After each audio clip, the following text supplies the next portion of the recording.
అందరికీ నమస్కారం. ప్రతి ఏటా మన దేశ బడ్జెట్ వస్తుంటుంది. అది మన ఆర్థిక భవిష్యత్తును ఎలా మలుపు తిప్పుతుందో చూస్తుంటాం. కానీ ఈ 2026-27 బడ్జెట్ కొంచెం ప్రత్యేకం. ఇది కేవలం అంకెల గారడేగాదు, వికసిత భారత్ అనే ఒక పెద్ద కలను నిజం చేసేందుకు వేసిన ఒక బ్లూప్రింట్ అన్నమాట. ఇంతకీ ఆ ప్రణాళికలో ఏముంది? పదండి వివరంగా తెలుసుకుందాం. చూశారుగా, ఆర్థిక మంత్రి నిర్మలా సీతారామన్ గారు ఎంత స్పష్టంగా చెప్పారో. అంటే ఈ బడ్జెట్ హఠాత్తుగా వచ్చింది కాదనమాట.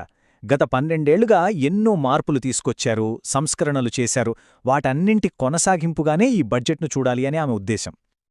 వికసిత భారత్ ఈ పదం ఈ మొత్తం బడ్జెట్కు ఆయువు పట్టు లాంటిది. అసలు ఏంటి ఈ వికసిత భారత్ అంటే? సింపుల్గా చెప్పాలంటే, దేశం ఆర్థికంగా బలంగా ఉండాలి. అదే సమయంలో ఆ ఎదుగుదల వల్ల వచ్చే లాభం దేశంలో ఉన్న ప్రతి ఒక్కరికీ చేరాలి, అందర్నీ కలుపుకొనిపోవాలి. ఇదే ఈ బడ్జెట్ వెనకున్న అసలు సిసలైన ఆలోచన. సరే, వికసిత భారత లక్ష్యం చాలా బావుంది.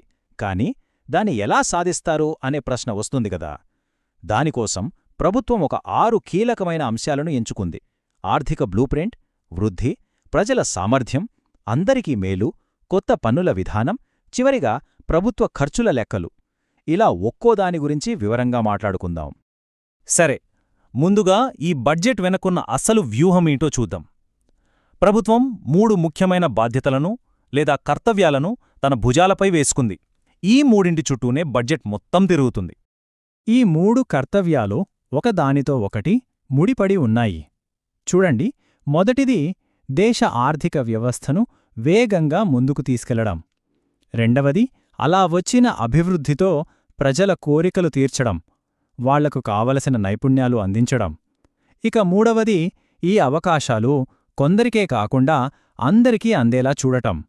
చూశారా, ఒకటి చేస్తే రెండోది, రెండోది చేస్తే మూడోది, అలా అన్నీ కలిసి దేశాన్ని ముందుకు నడిపిస్తాయి. ఇప్పుడు మొదటి స్తంభం గురించి మాట్లాడుకుందాం. అదేంటంటే, దేశ ఆర్థిక వ్యవస్థ అనే ఇంజిన్కు మరింత శక్తినివ్వడం. మరి ఆ ఇంజిన్ను స్పీడ్గా నడపాలంటే ఇంధనం కావాలి కదా. ఇక్కడ ప్రభుత్వం 2 విషయాలను ఇంధనంగా వాడుకోవాలనుకుంటోంది. ఒకటి తయారీ రంగం, అంటే మ్యానుఫ్యాక్చరింగ్. రెండవది మౌలిక సదుపాయాలు, అంటే ఇన్ఫ్రాస్ట్రక్చర్. మేక్ ఇన్ ఇండియాను నెక్స్ట్ లెవెల్కి తీసుకెళ్లడానికి ప్రభుత్వం ఏకంగా 7 కీలకమైన రంగాలపై ఫోకస్ పెట్టింది. మనందరి ఫోన్లలో, కార్లలో ఉండే సెమీకండక్టర్ చిప్ల తయారీ నుంచి ప్రాణాలు కాపాడే మందుల వరకు దాదాపు ప్రతి ముఖ్యమైన రంగంలోనూ ఇండియాను ఒక గ్లోబల్ లీడర్గా నిలబెట్టాలనేది ప్లాన్. ఇక ఇన్ఫ్రాస్ట్రక్చర్ అంటే రోడ్లు, రైల్వేలు, పోర్ట్ల విషయానికొస్తే ప్రభుత్వం పెడుతున్న ఖర్చు మామూలుగా లేదు. ఏకంగా 12.2 లక్షల కోట్లు. ఊహించండి ఎంత పెద్ద మొత్తమో. ఈ డబ్బుతో దేశం రూపురేఖలే మారిపోయేలా భారీ ప్రాజెక్టులు చేపట్టబోతున్నారు. ఈ 12 లక్షల కోట్లనే నంబర్ ఎంత పెద్దదో అర్థం కావాలంటే ఒక్కసారి వెనక్కి వెళ్దాం. సరిగ్గా 10 ఏళ్ల క్రితం ఈ ఖర్చు కేవలం 2 లక్షల కోట్లు ఉండేది. ఇప్పుడు దాదాపు 6 రెట్లు పెరిగింది. దీని బట్టే అర్థం చేసుకోవచ్చు దేశంలో ఇన్ఫ్రాస్ట్రక్చర్ క్రియేట్ చేయడం ప్రభుత్వానికి ఎంత ముఖ్యమో. ఈ ఖర్చు అంతా కేవలం రోడ్లు, బ్రిడ్జిలు కట్టడానికే కాదు. దీని వెనుక పెద్ద ఆలోచన ఉంది. దేశంలోని ఒక మూల నుంచి మరోమూలకు సరుకు రవాణా వేగవంతం చేయడం, కొత్త కొత్త నగరాలను ఆర్థిక కేంద్రాలుగా మార్చడం, ఇలా దేశాన్ని మరింత బలంగా కనెక్ట్ చేయడమే అసలు లక్ష్యం. సరే, ఫ్యాక్టరీలు కట్టాం, రోడ్లు వేశాం, అన్నీ బాగున్నాయి. కాని వాటిని నడిపించడానికి మనుషులు కావాలి కదా, మంచి నైపుణ్యమున్నవాళ్లు కావాలి. అందుకే రెండో స్తంభం పూర్తిగా ప్రజలమీదే ఫోకస్ చేస్తుంది. వాళ్ల సామర్థ్యాన్ని పెంచడంపై పెట్టుబడి పెట్టడమన్నమాట. మనం ఎక్కువగా తయారీ రంగం గురించి మాట్లాడుకుంటాం. కానీ ఒక దేశం అభివృద్ధి చెందాలంటే సేవారంగం కూడా చాలా ముఖ్యం. అంటే సర్వీస్ సెక్టార్ అన్నమాట. ఈ విషయాన్ని గుర్తించే ఈ బడ్జెట్లో డాక్టర్లు, డిజైనర్లు, టెక్ నిపుణులు ఇలాంటి ప్రొఫెషనల్స్ను పెద్ద సంఖ్యలో తయారు చేయడం మీద ప్రత్యేకంగా దృష్టి పెట్టారు. దీనికోసం ప్రభుత్వం ఒక 3 స్టెప్ ప్లాన్తో ముందుకెళ్తోంది. ఫస్ట్, హెల్త్ సెక్టార్ను బలోపేతం చేయడం. తర్వాత గేమింగ్, యానిమేషన్ లాంటి కొత్త కొత్త రంగాల్లో యువతకు ట్రైనింగ్ ఇవ్వడం. ఇక ఫైనల్గా చదువుల కోసం ఏకంగా యూనివర్సిటీ టౌన్షిప్లనే ఏర్పాటు చేయడంలో రాష్ట్రాలకు సాయం చేయడం. అంతిమంగా చదువు పూర్తవగానే ఉద్యోగం వచ్చేలా చూడటమే దీని వెనకున్న ఆలోచన. ఇక ఉద్యోగాల కల్పనలో టూరిజం పాత్ర కూడా చాలా పెద్దది. అందుకే ఈ బడ్జెట్లో దానిపైన ప్రత్యేక శ్రద్ధ పెట్టారు.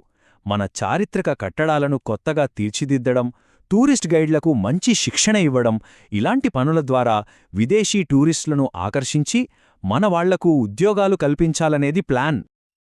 ఓకే, దేశం అభివృద్ధి చెందుతోంది, ప్రజలకు నైపుణ్యాలు వస్తున్నాయి, అంతా బాగానే ఉంది. కాని ఈ అభివృద్ధి కొందరికే దక్కితే ఏం లాభం?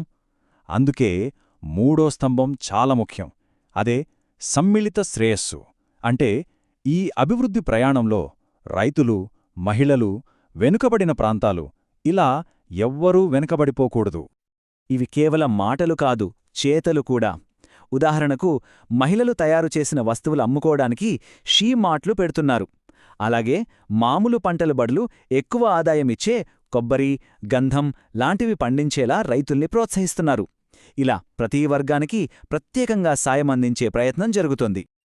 ఇంకో ఇంట్రెస్టింగ్ విషయం ఏంటంటే, ఈ అభివృద్ధిలో టెక్నాలజీని కూడా వాడుకుంటున్నారు. భారత్ విస్తార్ అనే ఒక కొత్త ఆర్టిఫిషియల్ ఇంటెలిజెన్స్ టూల్ను తీసుకొస్తున్నారు.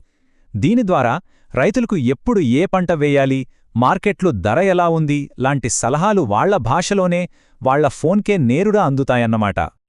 సరే, ఇన్ని పథకాలు, ఇన్ని ప్రణాళికలు, వీటన్నిటికీ డబ్బులెక్కడ్నుంచొస్తాయి? ఈ మొత్తం వ్యవహారాన్ని ఎలా మేనేజ్ చేస్తారు? ఈ ప్రశ్నకు సమాధానంలో ఒక ముఖ్యమైన భాగం పన్నుల వ్యవస్థలో తీసుకురాబోయే మార్పుల్లో దాగి ఉంది. పన్నుల విషయంలో ప్రభుత్వం ఒక పెద్ద మార్పు తీసుకురాబోతోంది, ముఖ్యంగా సామాన్యుల కోసం. ఇకపై పన్నుల చట్టం చాలా సింపుల్గా ఉండబోతోంది. ఫార్మ్స్ కూడా ఈజీగా ఉంటాయి. అంతేకాదు, ఫారెన్ టూర్స్ మీద వేసే 20% ట్యాక్స్ని కేవలం 2%కి తగ్గించబోతున్నారు. అంటే పన్ను కట్టేవాళ్లకి ఇబ్బందులు తగ్గించడమే మెయిన్ టార్గెట్.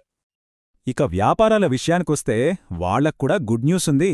చిన్న చిన్న తప్పులకి పెద్ద పెద్ద ఫైన్లు, కేసుల గొడవ తగ్గించబోతున్నారు. వ్యాపారం చేయడం సులభతరం చేయబోతున్నారు.